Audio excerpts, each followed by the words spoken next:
Have you ever reached a point where other people's behavior no longer shocks you? Their words do not sting the way they once did. Their actions feel predictable. Lately, I have found myself in that headspace more and more. I try something new or hope for a different outcome. And somehow, it still ends the same way. My reaction now is not outrage or heartbreak. It is simply, I'm not surprised. That realization feels sad in its own way because some of what people do should be upsetting.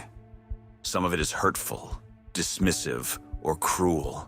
But instead of feeling deeply shaken, I often just feel numb now. I'm not shocked anymore. I'm not blown away. I'm not always bothered in the way I think I should be. I just look at the situation and think, of course, this again. What troubles me most is what this mindset might be doing to my sense of hope. I'm not talking about romantic relationships. I mean people in general. The hope of meeting someone kind, genuine, or different feels harder and harder to hold on to. It starts to feel rare, almost unrealistic, and that is a difficult thing to admit. Because of that, being out in public has become harder for me. I find myself expecting the worst before anything even happens. I hate that I feel this way, and I hate that my mind seems to default there now. But every time I try to stay open, I often end up right back in the same place, thinking, yep, I saw that coming. Sometimes it feels like life is teaching the wrong lesson. You try to step out of your shell, meet new people, and give connection another chance, only to end up right back in the same painful place.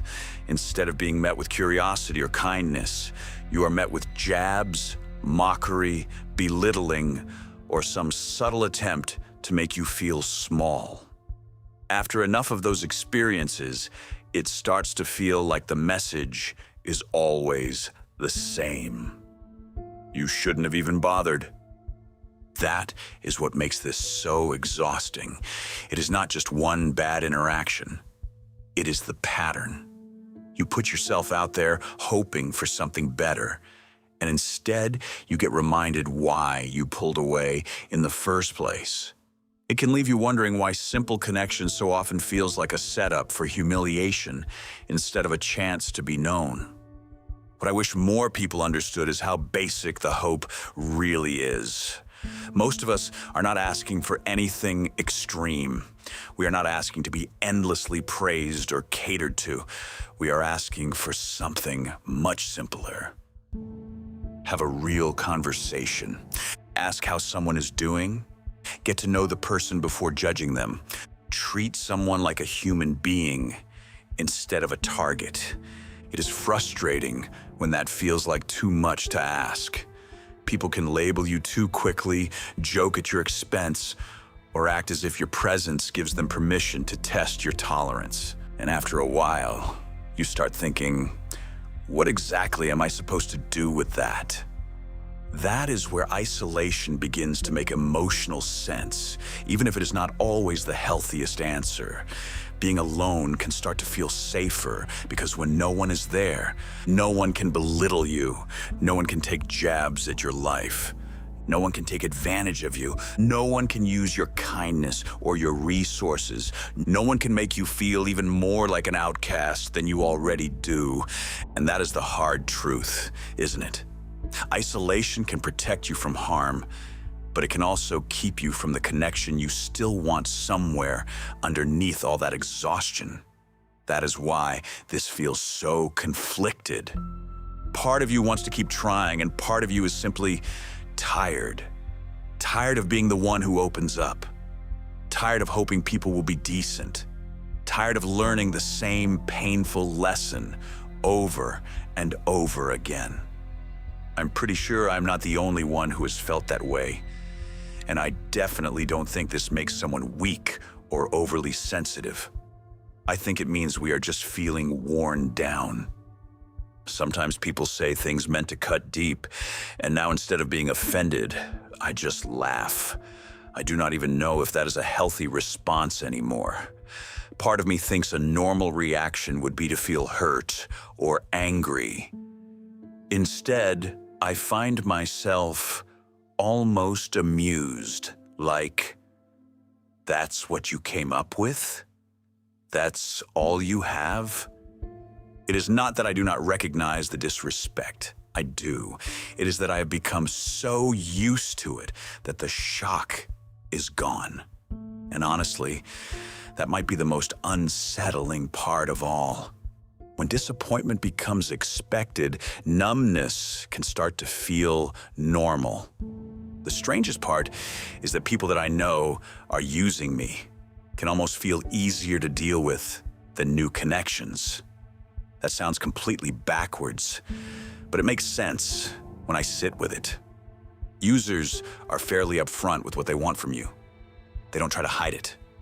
The worst part is, it's almost easier with these people, because at least I know what they want. There is no mystery. Their mask isn't there. There's no disguise, no secret to what they want. I know the game. I know what they are after. I know what role they expect me to play. As unhealthy as that is, there is something predictable about it. And predictability can sometimes feel safer than uncertainty.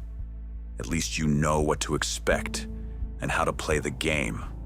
What catches me off guard now are the people who seem kind or sincere. Those are the ones I do not quite know how to trust anymore. Not because they have done anything wrong, but because I have become so conditioned to expect hidden motives that genuine behavior feels unfamiliar. That is the part that shocks me, even if I struggle to explain why. So I keep wondering, has anyone else ended up in this mindset? Have you ever felt so worn down by people that disappointment stopped feeling surprising and started feeling routine? It is a strange place to be, because on one hand, it feels like self-protection. On the other, it feels like the slow loss of something important. Maybe that is what I'm really trying to understand. How to stay aware without becoming numb. How to protect myself without expecting the worst from everyone. And how to hold on to hope when it feels like all my experiences just keep teaching me and showing me otherwise. If this mindset sounds familiar, I do not think the answer is forcing yourself to become soft overnight or pretending people have not affected you.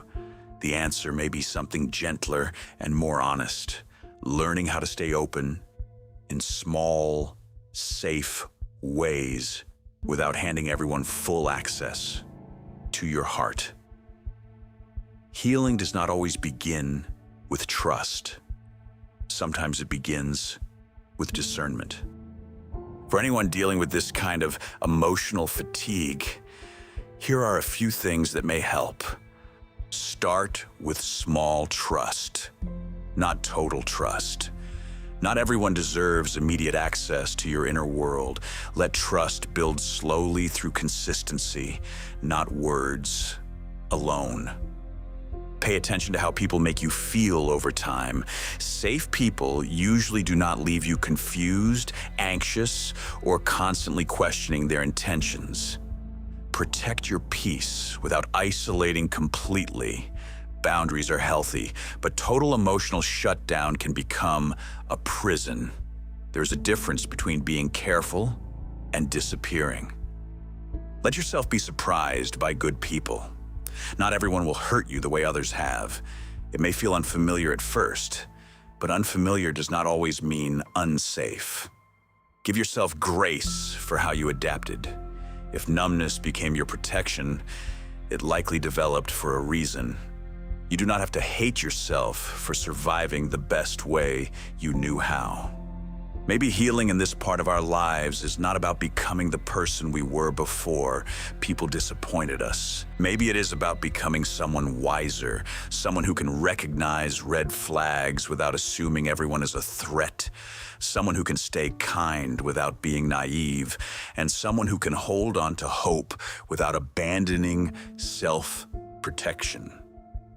If you are in this space right now, I hope you know this. Becoming guarded does not mean you are broken. It may simply mean you are tired, and tired hearts deserve care too.